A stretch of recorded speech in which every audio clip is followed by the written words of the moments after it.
I'm Nicola Tallant, and you're listening to Crime World, a podcast about criminals, drugs, and the sins of the underworld.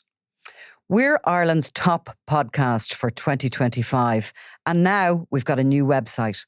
So if you want to learn more about crime and criminals, if you want stories, extras, and podcast subscriber specials, go to www.crimeworld.com. South Armagh has a long and interesting history in both the rarefied world of equestrian pursuits and the rather more treacherous sphere of sectarian terrorist activity. Tynan Abbey connects them both. All that remains of this once magnificent neo-Gothic country house, which lies on the outskirts of the village it's named after, is the arch of the front door surround. Built in the early 1700s, it was home to the Strong family, who were of Scottish descent, and one of the first planter families to settle in Ulster. Old black and white photos of the estate, which you can see online, are stunning. Lots of huge stone arches, steeples, and even a great big tower. This was no modest abode. The Strongs loved nice things and filled the place with priceless fine art and furniture. They also loved horses, and in 1838, Sir James Strong set up the Tynan Hunt, which later merged to become the Tynan and Armagh Harriers, and which is still going today. In 1939, Sir Norman Strong became the 8th Baronet of Tynan Abbey. A war hero who fought in the Battle of the Somme, he was also an Ulster Unionist MP and a prominent member of the Orange Order and the Church of Ireland. He was 86 years old, half deaf, and living with his only son James at the Abbey in late January 1981, when a group of 14 IRA men broke into the house by blowing up the front door with a hand grenade. The elderly father and his son were in the library, one of the few rooms they still used, when they heard the explosion. They must have been terrified to see a gang of South Armagh's most hardened Republicans barging in through the door. Sir Norman managed to set off a flare to try and raise the alarm, but the IRA hit team just shot at the RUC men who came to help. By the time backup arrived, the Abbey was destroyed by fires that had been lit around the place, and Sir Norman and his son James were dead from gunshot wounds.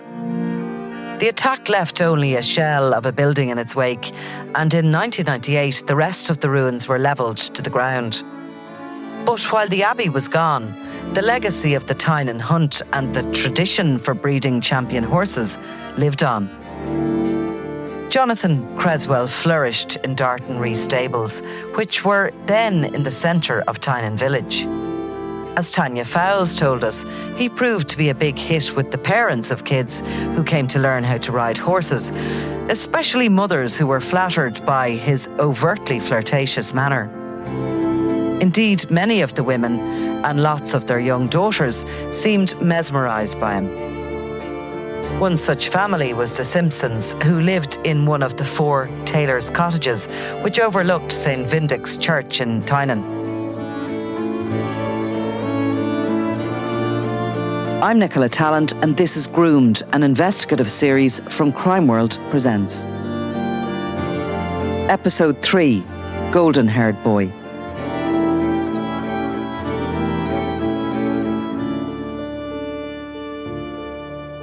Jason and Nolene Simpson had 3 daughters, Christina, Rebecca and Katie, and all 3 were crazy about horses. Each one learned to show jump at Darton Ree Stables, which they lived next door to, and they each proved to be talented horsewomen. Home life in Taylor's cottages was difficult. Jason and Nolene had a tumultuous relationship. Everyone in the small village was aware how they were constantly on the cusp of breaking up, and in fact, many times they did split before getting back together again. Shortly after the birth of a 4th child, a boy, they finally broke up for good.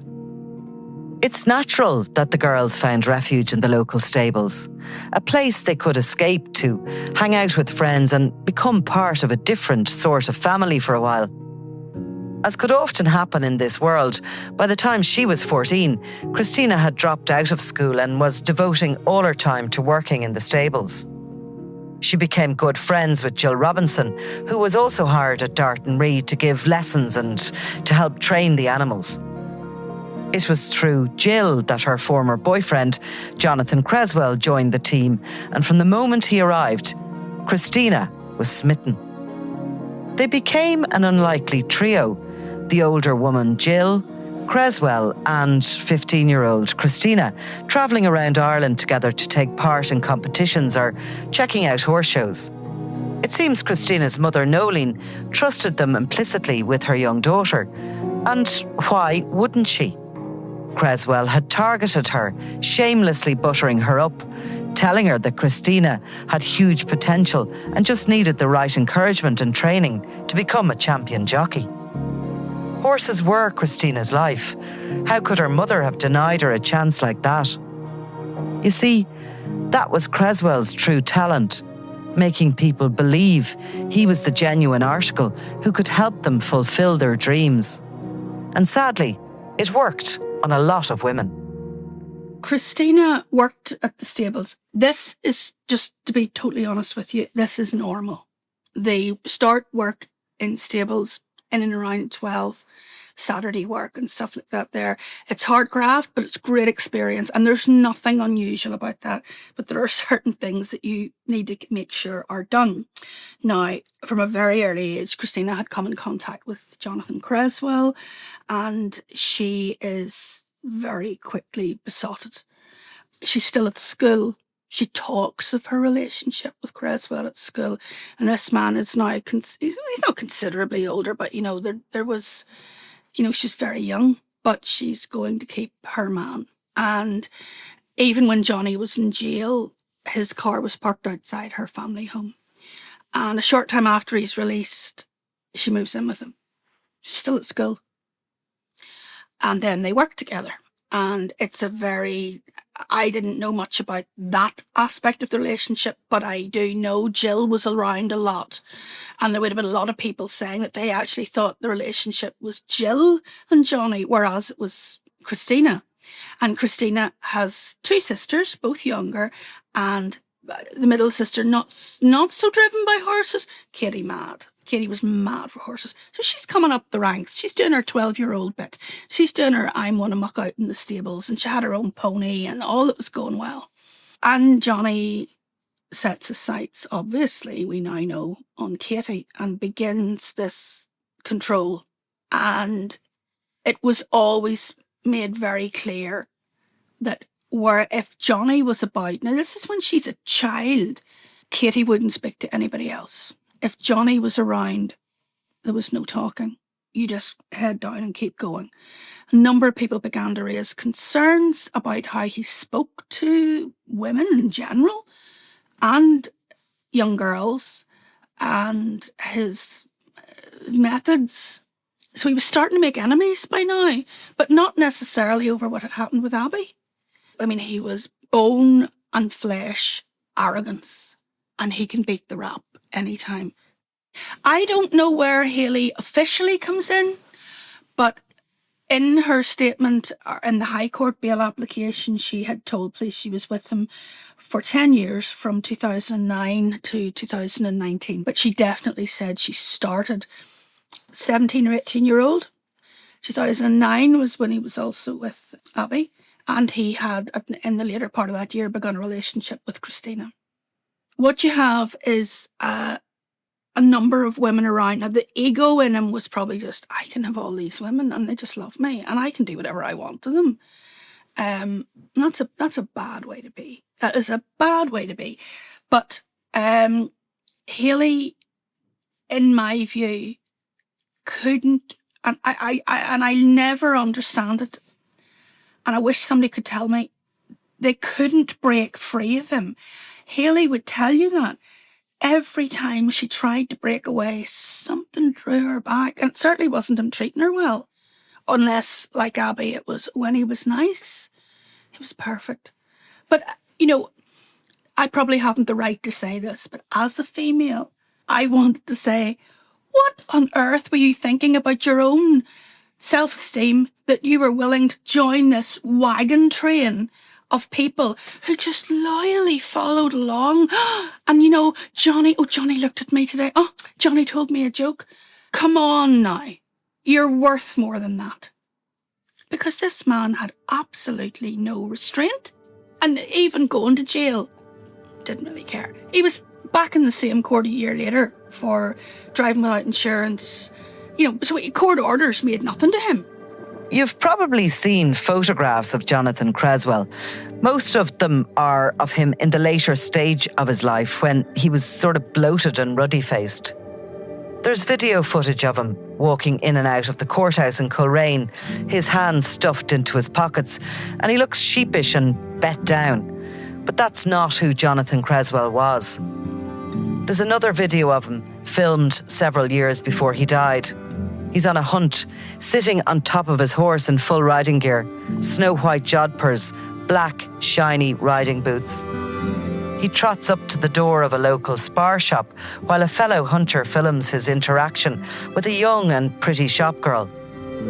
Creswell is relentless, asking her if she has a boyfriend, telling her she needs to go out on a date with him. She's clearly shy and quite mortified, and she tries to break off the conversation to get back to her duties behind the counter. But Creswell won't give up. His banter is peppered with bad language. He wants a phone number and a date. He's supposed to be riding with the rest of the pack, but he's going nowhere until he gets what he wants. He's playing up for the camera, and it looks as though he might actually go into the shop at times while still sitting on the horse. Eventually, his companion, the one who's filming this fun encounter, gets bored. "Come on, Johnny, leave the girl alone," he shouts at him. "We have to get back to the hunt." This is who Jonathan Creswell was. A man infinitely amused by his own sense of humour. A man who enjoyed pestering young girls, embarrassing them and pursuing them. He had that kind of inexplicable confidence that some men have. We've all met them. A misplaced belief in their own fabulousness, but which unfortunately some women and men find irresistible. So where did it come from? He was born in January of 1988 as the result of a minor scandal in the horsey world. His mother, Donna Creswell from Derry, was in her mid-teens when she had an affair with a 40-year-old rich farmer called Herbie Lusby.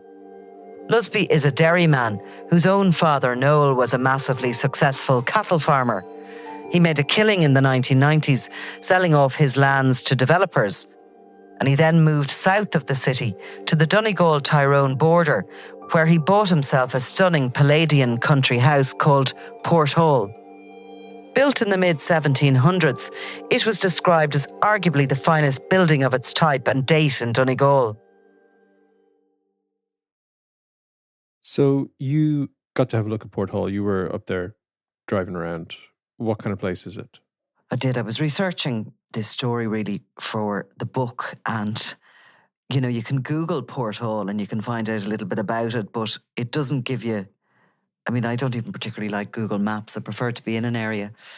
So it's sort of Donegal-Tyrone border, maybe about, from memory, about 20 minutes, half an hour drive from Derry. Mm-hmm. Flat land everywhere. And it's this magnificent old house set back through fields. There's a big driveway up to it with sort of just wooden fencing. And then there's obviously fields on every which side of it. But there's these sort of old annexes outside it. There's barns. You can see that it's a kind of a working farm. And it's the most significant stud farm in the area, but it's also the most significant house in the area, Mm. Somebody who came there had money. And I think the house itself has a bit of history. I'd imagine if you wanted to do anything to it, you'd have to apply through special planning, regulations, and you probably have to adhere to everything that, all the style of it. I imagine it'd be a nightmare, to be honest with you, if you had to do anything to it. Mm. And how did Lusby end up there? He didn't come from that kind of money, did he? Well, he actually was and would still be described as a kind of a simple farmer. Okay. He was an interesting character. I did get sort of drawn to try and find out what I could about Lusby. So he comes from Derry, and he'd grown up basically in that city, which was, I suppose, at the epicenter of the Troubles, you know. And he had followed his father into farming. The father was a very, very well-known cattle farmer called Noel, who had inherited a small amount of land, and along with his wife had, you know, grown that to having a huge herd of cattle, which he brought to Dublin to show at the RDS. And, you know, he was a man who I'd say worked really, really hard, was really passionate about the land and about the animals. And he also understood the importance of associations and being involved in that. But Herbie was one of maybe 8 or 9 children, and he sort of followed the father into cattle grazing and bought up a large sort of swathe of land on Derry's west bank. And he had cattle there into the late 60s and really through the 70s. And all the while, I suppose he'd watched that Catholic uprising that had started about housing conditions and, you know, resulted in civil rights marches where police had beat campaigners with batons. Then there was Bloody Sunday of 1972. He was a guy who was probably very wealthy, you know, with the land, but he also got kind of amazingly rich as a direct result of that greed and unfairness that had turned Derry into a war zone, because where his land was, obviously the Catholic population was intent on moving out of Cregan and the Bogside as they became middle class and, you know, became educated, but they weren't happy to live in the more Protestant areas. So his land actually sort of was, you know, zoned for residential for that. And he sold up at a perfect time for himself. He trousered like millions and millions, and Derry developed onwards into what had been his farm. So at that time, he identified Port Hall. It was up for sale. Houses like those don't come up for sale very often.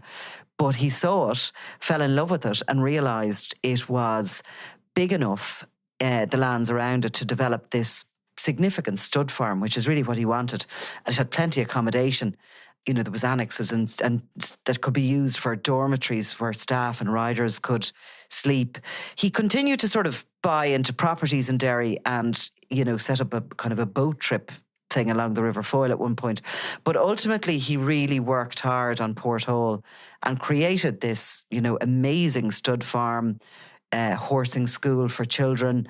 And he was doing that with his son, Daniel, who was the son from his marriage. But all the while, he didn't seem to have ever denied Jonathan. Jonathan was always there in the background. So Donna Creswell, Jonathan's mum. Yeah. Was she from the same kind of circles, or how did they kind of come into contact with each other? No. That was all a bit of a scandal, Ian. Okay. She was a sort of a young teenage girl and was working for Lusby, presumably on that farmland up in Derry at the time. And they had some sort of a relationship. She fell pregnant. I think it was uncomfortable in both homes, the sort of the news of this.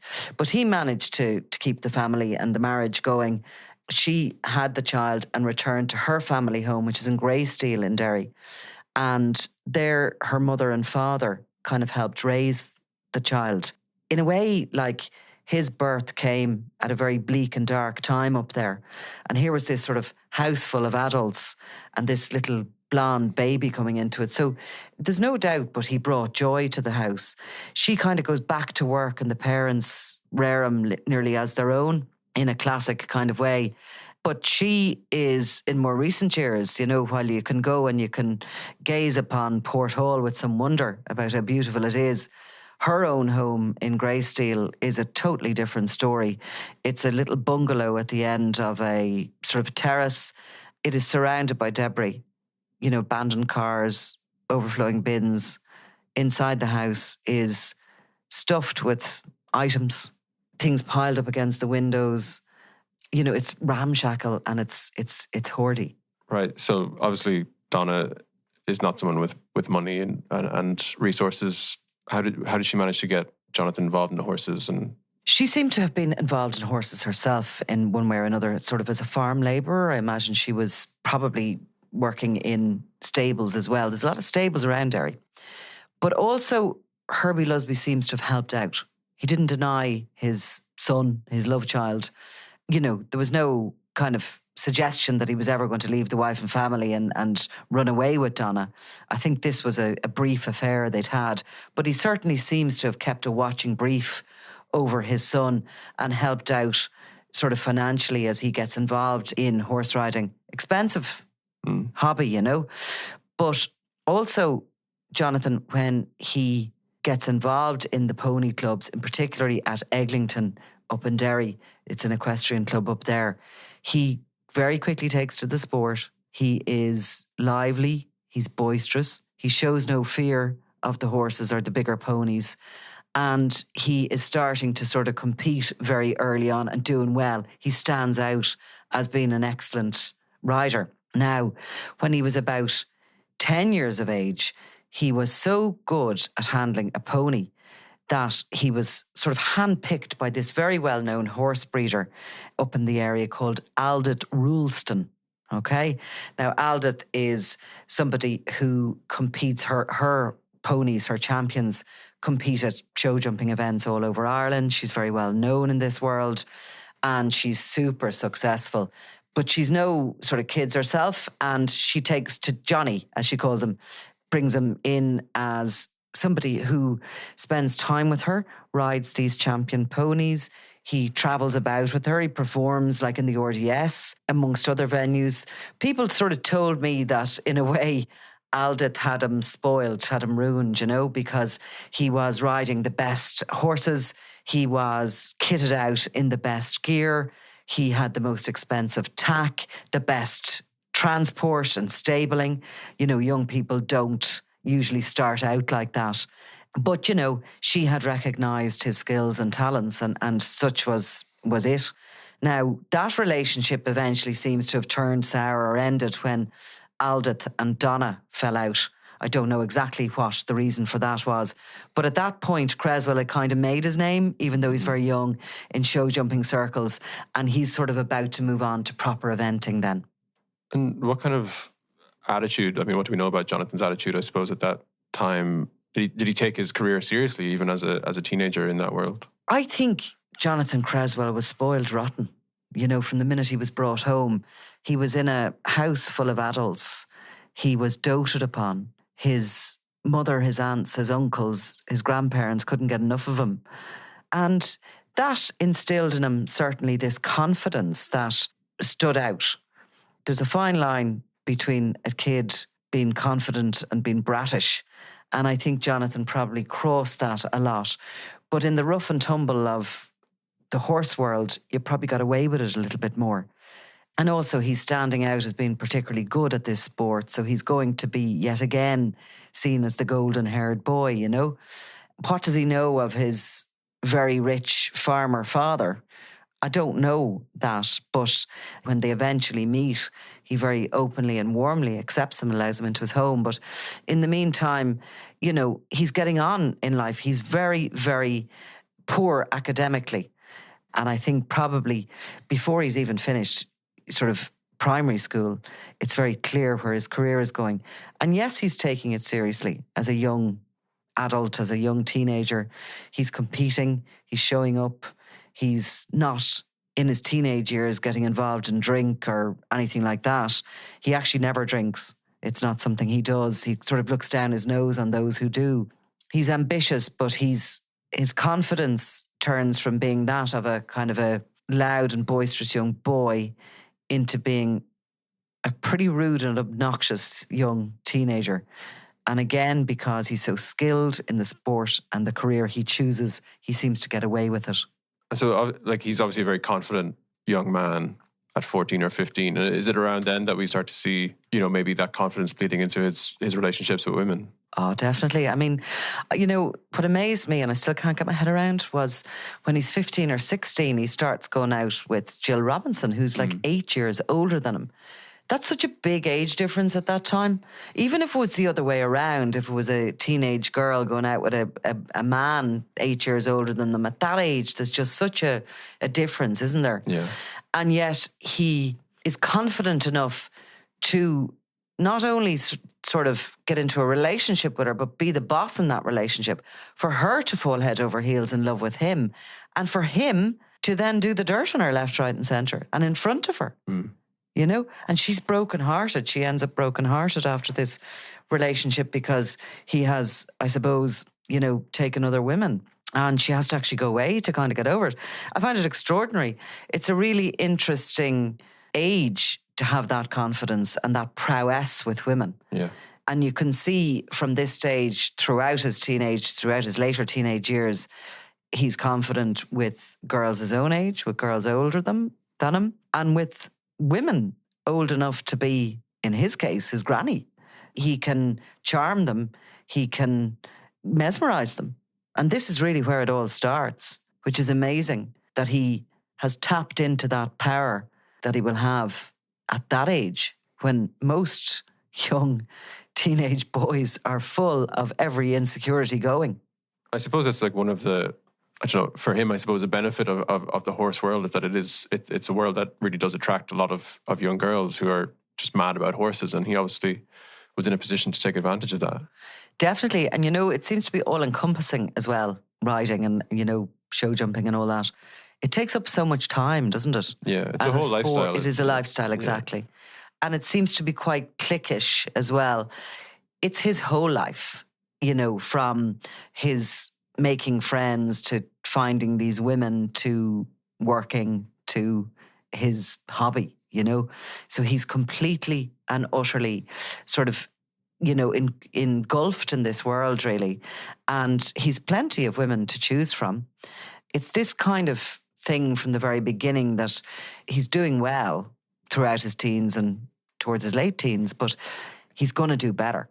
And he believes that he's going to be and can be one of the guys that he's working for, you know, a stud owner, you know, running a training farm in the country, running something, I suppose, ultimately like what his father was running. And obviously he has this vision of himself and the kind of future he's going to have. It doesn't seem like his time in prison did a whole lot to shake that vision that he had. Definitely not. I mean, this sort of little bit of annoyance with Abbey Lyle was, in his mind, it was not going to set him back. He did manage to persuade a lot of people that he had been unjustly jailed, that Abbey Lyle was this mentor who was just totally daft and in love with him and, you know, was spurred by jealous rages that she made up these stories about him and that she ultimately, you know, she accused him. And then, of course, he said that, you know, he was not pleading not guilty, so he was denying it. Then he pleads guilty, and the story just changes just a tweak because he says, look, I wasn't going to put her, she's so mad, I wasn't going to put her through having to give evidence in court. So I just sucked it up as the man I am, and I just said, look, I'll plead guilty to these few things and be all over and done with, and I'll be rid of her. And people are convinced that that's the case. They believe that, you know. But he's very, you know, he gets out of jail and he's straight back in it. Nothing is going to stop him. He doesn't for a moment stop and think, my God, what do people think of me? And of course, he comes out of prison full of all these stories. You know, he's a hero coming back to town, riding back into Tynan. You know, he's stories about Michael Stone. You know, Michael Stone, the militant, the loyalist militant who killed 3 people at an IRA funeral in 1988. So Stone had been released under the terms of the Good Friday Agreement, but he'd been jailed again and charged with the attempted murder of Sinn Féin leaders Martin McGuinness and Gerry Adams at Stormont in 2006. And like in prison, Stone had taken up painting, total headbanger, you know. And like the truth of the matter was, Creswell and Stone shared the roof of Maghaberry prison, but Creswell's stories, like that he told, made it sound like they'd been cellmates and friends. You know, he also jumped on that story about Colin Howell. Do you remember that? Yeah. That religious dentist, from Coleraine. And he had had this affair with this housewife, Hazel Buchanan. Actually, it was all made into a drama starring Jimmy Nesbitt ultimately. But basically, it was a sensational story, you know, one of the most sensational stories Northern Ireland had ever witnessed, not least because it happens, you know, within the Bible Belt and in these super religious communities. But Howell basically had become a lover of Hazel Buchanan. Sometime around 1990, they met at their Baptist church and they killed their partners, Leslie Howell and Trevor Buchanan, but staged it as a suicide in this fume-filled car. And it was this pact that Leslie Howell and Trevor Buchanan had supposedly made as a result of this clandestine affair. But they had got away with it. And it had almost been forgotten, the whole double suicide scandal, until January 2009, when Howell found his conscience and he handed himself over to the police, admitting that he'd gassed not only his wife but his lover's husband and had fooled the police into believing they'd taken their own lives. So it was around sort of the end of 2010 that he'd pleaded guilty to murder and was sentenced behind bars. But Creswell knew that those stories about Howell, that, he'd seen him in the prison and all this sort of stuff, that they were going to gather a crowd around him. He loved that. He loved the attention. And it made him look hard as well. It made him look like someone who was a tough guy who'd sure been able, and he must have thrived on that as well. He thrived on that. He was able to hold his own in Maghaberry jail, and it was nothing to him. And he did it, he did his stint really to just help out poor Mad Abbey, who made up all those stories about him. Before he went to prison in September 2010, Creswell had already gone public with his new relationship with Christina Simpson. We know now that he was also regularly sleeping with Hayley Robb. And of course, Jill Robinson was always still around. After his release from jail, he simply shook himself off and went right back to work in Darton Ree Stables. And by St. Stephen's Day that same year, he was back leading the hunt. His time in prison had done nothing to harm his reputation. In fact, it seemed to give him an even greater swagger than before. Creswell always had his eyes on the prize, his own stable, filled with horses, and women who were enthralled to him. He truly believed he deserved all of it, and nothing was going to stop him from getting where he wanted to go.